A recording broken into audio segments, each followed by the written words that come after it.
se retrouve cette fois-ci pour un sujet toujours plus sérieux, qui est la question du logement au niveau de l'université. Donc je suis accompagné de Mégane Guillot et de Charline Badi. Donc je vais commencer par une question qui semble tomber d'elle-même. C'est quelles sont les propositions justement de l'université pour aider les étudiants à trouver des logements? Bonjour tout le monde. Alors, à l'université, pour trouver un logement, au service Vide Campus, il y a une référente logement, qui est moi-même.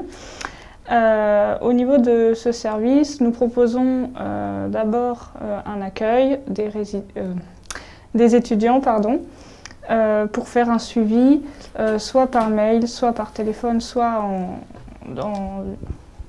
sur place, un peu moins en ce moment, effectivement, vu la situation sanitaire. Ensuite, nous proposons des outils, un outil qui a été mis en place depuis quelques mois sur Internet. Donc, c'est un site qui s'appelle Imogen UPEC et sur lequel, en fait, nous avons des bailleurs, donc qui sont des particuliers qui proposent chez eux des types de logements, donc soit des studios, des studettes, ou des chambres chez l'habitant. Donc nous leur demandons de mettre leurs offres sur ce site et ensuite nous envoyons nos étudiants en recherche de logement dessus afin qu'ils puissent directement contacter les bailleurs. En complémentarité, nous sommes en train de relancer des partenariats avec des résidences qui accueillent donc des jeunes étudiants qui peuvent être stagiaires en alternance, voilà. Et également, nous sommes en lien avec les associations étudiantes qui peuvent être un relais pour guider nos étudiants. D'accord, donc il y a vraiment un gros travail avec plein d'acteurs différents. Moi j'ai une petite question du coup sur le site. C'est en quelque sorte un moyen d'accéder plus facilement aux annonces. Est-ce que du coup les dossiers passent en priorité sur ces annonces? En fait, le site permet notamment de cibler un maximum d'étudiants parce que c'est vrai que l'UPEC a de nombreuses antennes qui vont de Saint-Denis jusqu'à Fontainebleau. Et nous avons des étudiants qui sont en recherche de logement qui ne peuvent pas forcément se déplacer jusqu'au campus centre. À ce moment-là, ça leur permet, eux, directement de nous contacter par mail, moi de leur envoyer les liens que j'ai et eux, directement, en fait, ils ont juste à s'inscrire sur la plateforme, donc avec leur mail et une création de mot de passe. Ensuite, ils ont accès vraiment à toutes les offres. Et voilà, vraiment, ils n'ont plus qu'à appeler les bailleurs qui me renseignent leur numéro de téléphone, etc. D'accord, directement. Pour vous contacter, tu as dit justement qu'on pouvait avoir des rendez-vous par mail, téléphone ou en physique. Comment est-ce qu'on peut justement prendre ce rendez-vous-là par mail? Enfin, on vous contacte comment? Sur quelle plateforme? D'accord. Alors la première démarche à faire vraiment pour nous contacter, c'est d'envoyer un mail, donc au mail logement que je peux vous donner. Donc c'est logement@u-pec.fr. À ce moment-là, il est vraiment très important de pouvoir détailler toutes vos demandes, c'est-à-dire qu'est-ce que vous recherchez, vers quel campus, dans quel campus vous étudiez. Voilà, pour que moi, au niveau du pôle logement, je puisse vraiment vous guider vers les bailleurs les plus proches ou les résidences les plus proches s'il y en a. Voilà. D'accord. Du coup, ce service justement donc, de logement, il est proposé en lien, enfin ça dépend de quelle entité de l'université, du Crous, de qui est-ce que ça dépend justement? D'accord. Donc c'est pas du tout le Crous, hein, c'est vraiment l'université, donc au pôle Vide Campus. Voilà, d'accord, donc c'est vraiment un truc de l'université, un truc en plus de ce qui est proposé au Crous. Voilà. D'accord, très bien. Parce que le Crous, lui, va vraiment avoir sa résidence, alors que nous, voilà, c'est pas du tout le même fonctionnement que le Crous. C'est-à-dire que nous, c'est vraiment des particuliers qui offrent des possibilités de logement, mais nous, on ne gère pas du tout de résidence, ou on n'a pas de place immédiate qu'on peut donner. C'est-à-dire que c'est vraiment aux étudiants de contacter les personnes et de pouvoir faire leur démarche. Okay. Vous les accompagnez tout au long des démarches et vous leur donnez un point de contact plus facile peut-être, on va dire, avec les différents bailleurs. Voilà, et pour les étudiants qui sont vraiment en difficulté, on voit qu'ils ont eu beaucoup de démarches. Il y a vraiment possibilité de les rencontrer pour aussi voir leur dossier, ce qu'ils présentent au bailleur. Peut-être que quelque chose voilà, ne va pas. Ou... Très bien. Mettons pour un étudiant donc, qui vient d'arriver là en Île-de-France, qui cherche un logement, quel conseil est-ce que vous pouvez lui donner? Comment est-ce qu'il peut faire pour trouver justement un logement? D'accord. Pour les étudiants qui arrivent en France de l'étranger, déjà le premier conseil à avoir, c'est de venir avec un minimum d'argent. C'est vraiment très important parce que voilà, on va dire qu'un loyer au minimum, surtout en Île-de-France, c'est 500 € par mois. Donc c'est quand même une somme, sachant qu'à côté il faut aussi se nourrir, payer ses soins. Et... Disons que c'est utile. Voilà. Ensuite, il faut vraiment penser à avoir un garant, si possible, français, voilà, qui permette de couvrir les frais au besoin. Donc on a notamment la garantie Visale. Donc c'est une garantie qui, on va dire, qui est large et qui permet de couvrir votre loyer si vraiment il y a un mois où c'est trop la galère, en gros. Ensuite, il est vraiment conseillé d'avoir un dossier complet, donc c'est vraiment là que je peux aussi agir et voir au niveau des étudiants ce qu'ils ont comme papier. Ensuite, on conseille aux étudiants de vraiment multiplier leurs pistes de recherche, c'est-à-dire de ne pas se limiter à juste les bailleurs, mais vraiment aller voir s'il y a des résidences, aussi créer du lien, parce que quand on vient d'arriver de l'étranger, on a besoin de créer du lien et peut-être que d'autres étudiants ont des choses à nous apporter. Voilà. Justement, dans ce truc de créer du lien, est-ce que vous avez je ne sais pas, est-ce que vous aidez notamment à la création des colocations ou étudiantes ou des choses dans le genre, ou c'est un projet peut-être pour plus tard? Pour l'instant... C'est pas la priorité dans l'immédiat. Ouais. Voilà, il y a beaucoup de choses à faire pour l'instant. Ouais, ça, j'imagine bien. Ok, super. Mais donc, si on se retrouve dans l'urgence, notamment, est-ce qu'il y a des solutions que vous proposez si on se retrouve vraiment à un moment où on n'a pas de logement, on n'a rien, est-ce que vous proposez des choses? Alors, c'est vrai qu'au niveau de l'université, on n'a pas de logement d'urgence à donner. On n'a pas ce système, par exemple, d'avoir quelques chambres qui permettent d'avoir des logements d'urgence. Cependant, on essaye d'être un relais pour pouvoir conseiller aux étudiants d'autres adresses, d'autres personnes qui peuvent en fait vous proposer des logements. Donc à ce moment-là, déjà le premier relais au niveau de l'université, ça va être le service social du Crous. Ensuite, on conseille vraiment aux étudiants d'aller voir au niveau des auberges de jeunesse parce que c'est vraiment des lieux où c'est pas comme à l'hôtel, ça va pas vous coûter 50 € la nuit, quoi. Donc ça peut être aussi très bien. Il faut aussi penser à aller voir les associations extérieures, donc avec lesquelles ma collègue Charline Badi est en lien, notamment France Terre d'Asile, Croix-Rouge, qui peuvent vraiment vous apporter aussi des solutions plus immédiates. Enfin, il y a aussi le numéro du 115, vraiment pour les cas d'extrême urgence, pour éviter de se retrouver vraiment à la rue le soir après les cours. Donc il y a quand même pas mal de pistes qui sont données. Et en termes d'accompagnement aussi, donc vous accompagnez vraiment bien les dossiers, les différents étudiants dans leur démarche. C'est une de vos missions aussi, ou vous êtes vraiment dans le côté mise en contact avec les agents extérieurs? Alors, pour l'instant, je suis vraiment plus sur le côté mise en contact. Voilà. Parce que je viens d'arriver récemment, donc voilà. Bienvenue à toi aussi. Merci. Mais du coup, oui, j'espère aussi après pouvoir plus rencontrer des étudiants et les guider justement sur ces histoires de dossiers. D'accord, c'est super. Est-ce qu'il y a des questions dans le chat pour le moment? En fait, vous avez répondu à toutes les questions. Il y avait des questions sur des étudiants étrangers. Comment ça se passe pour une recherche, notamment sur la question quand on n'a pas de garant français. Ce qu'on peut faire. Je veux bien qu'on revienne dessus, du coup, Ouais. pour les garants français, parce que j'ai pas... Enfin, Et si on n'a pas... Ce qui est couplé en fait la question avec du coup des hébergements d'urgence.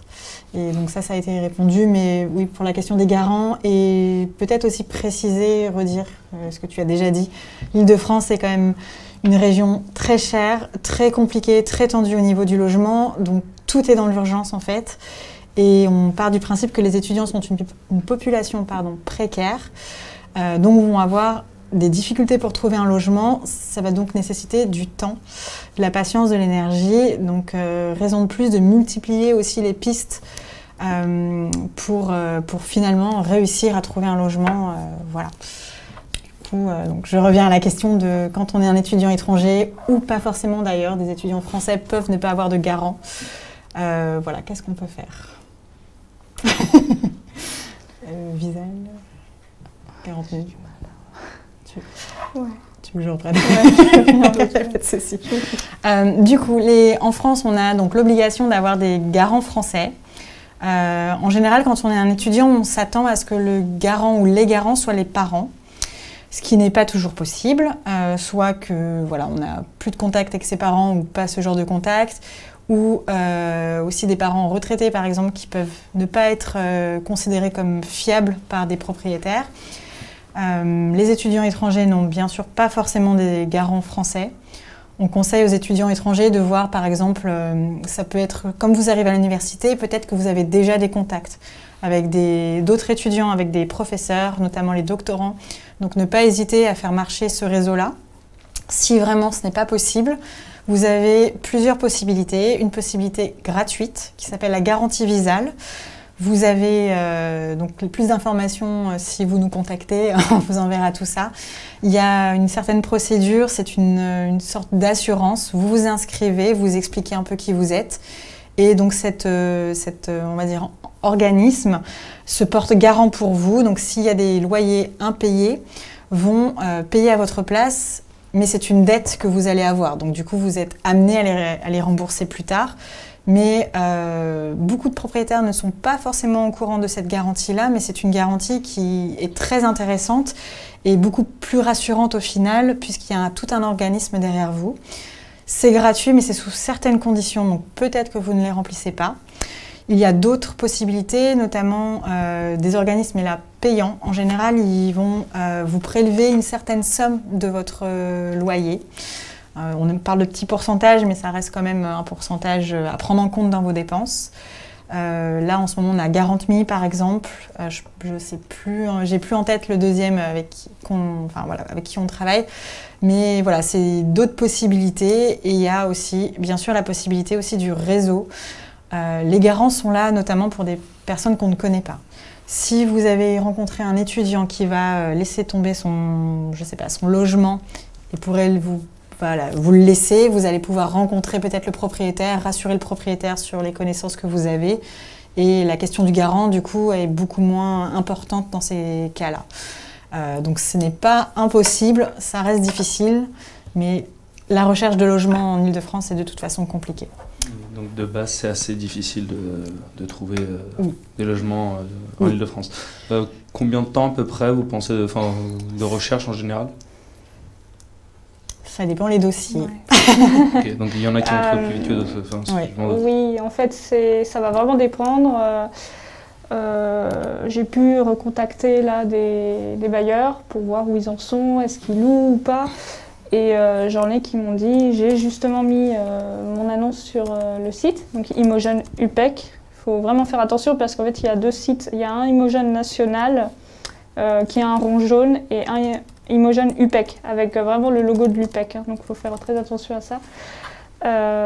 Et donc je les ai contactés. Ils m'ont dit qu'ils avaient mis l'annonce sur le site. Au bout de 15 jours, ils avaient quelqu'un. Et j'en ai d'autres qui mettent les annonces et qui me disent soit j'ai jamais été contactée, soit voilà, pas à trouver la personne. Les locataires idéaux. Ouais. Donc ça c'est du point de vue du bailleur. Voilà. Les étudiants... Pardon. Ça dépend quoi, c'est vraiment... Ouais, ça fluctue vraiment en fonction de l'étudiant, de son profil et de son dossier. Ouais, c'est vraiment ça. Ok. Vous avez parlé aussi à un moment donné du lien notamment entre les étudiants et aussi d'un travail, d'un point de contact qui sont les associations. Vous travaillez beaucoup avec les associations étudiantes? Là, on est en train de retravailler ça aussi. C'est vraiment, tout est en remaniement, vraiment. On est au tout début de toutes ces démarches.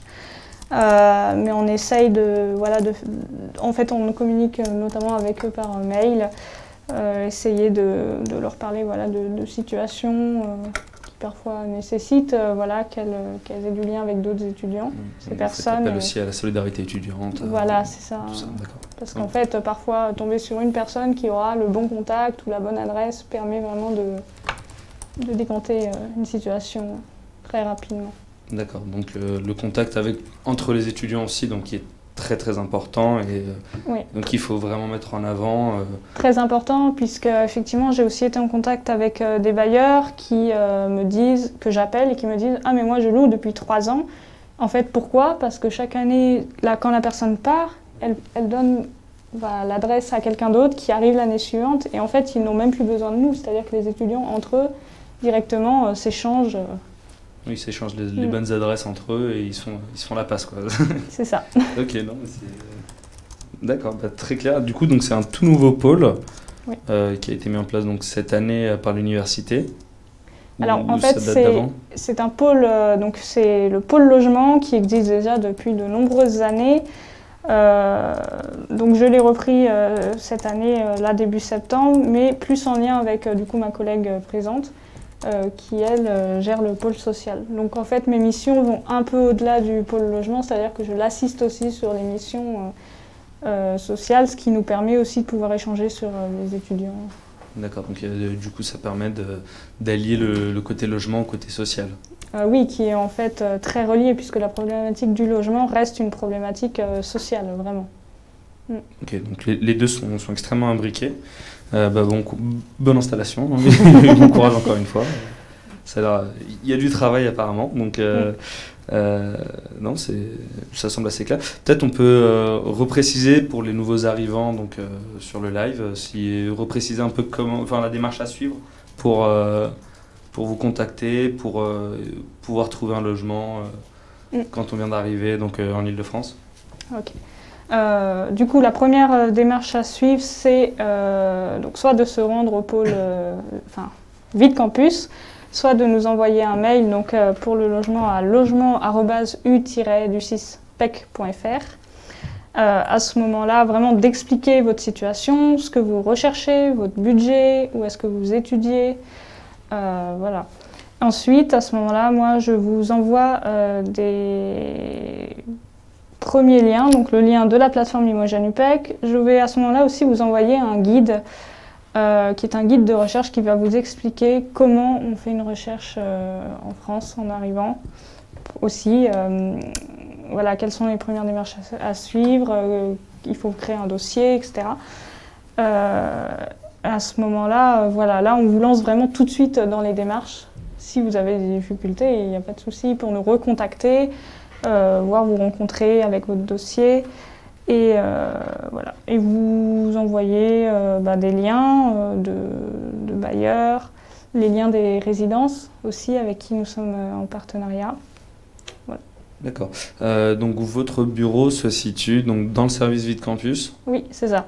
Et le service Vide Campus donc, qui se trouve, comme on l'a dit ce matin, dans le bâtiment I2, au rez-de-chaussée, au niveau de la dalle. Donc c'est sous le porche, à gauche. Voilà, c'est juste en face du restaurant Crous universitaire. Campus Centre. Du Campus Centre. Précisons Campus Centre. Donc pour les étudiants qui sont sur des campus excentrés, plutôt privilégier du coup le mail. Surtout en ce moment. Oui, surtout en ce moment, oui. Avec la situation, oui, c'est sûr. Donc le mail, c'est logement@u-pec.fr. Donc envoyez des petits mails si jamais vous avez besoin d'aide ou pour prendre des rendez-vous. Vous faites toujours des rendez-vous en physique ou plus du tout? Pas pour le moment. Enfin, pas forcément sur cette question. C'est ce que disait ma collègue. La question du logement est tellement liée avec d'autres problématiques sociales que du coup, on travaille en partenariat. Et l'actualité ne permet pas d'avoir autant de rendez-vous qu'on voudrait. Donc on privilégie beaucoup les mails et les coups de téléphone. Les mails, ça nous permet aussi de voir l'évolution aussi de votre demande, voir ce qui a été apporté déjà comme solution. Et puis, comme on est une énorme université avec des campus très éloignés, c'est aussi permettre à des gens qui habitent très loin de ne pas forcément avoir à se déplacer et qu'il y ait un échange quand même qui se fasse un peu de façon équitable. On prend aussi le temps pour ces personnes qui habitent loin. Et au niveau administratif, il y a un dossier à remplir ou à retirer quelque part?